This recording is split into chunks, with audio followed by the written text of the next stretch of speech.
hakuishia kwa pamoja na wewe tu, bado katika wewe akakuwa pamoja na makahaba na wazinzi na waharibifu wote akawaunganisha kwa kitu hiki kimoja.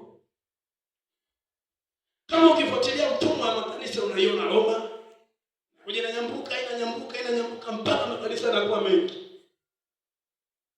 Maana ni kila baada ya kujiuliza maswali ndipo yanatokea majibu ya maswali unayojiuliza.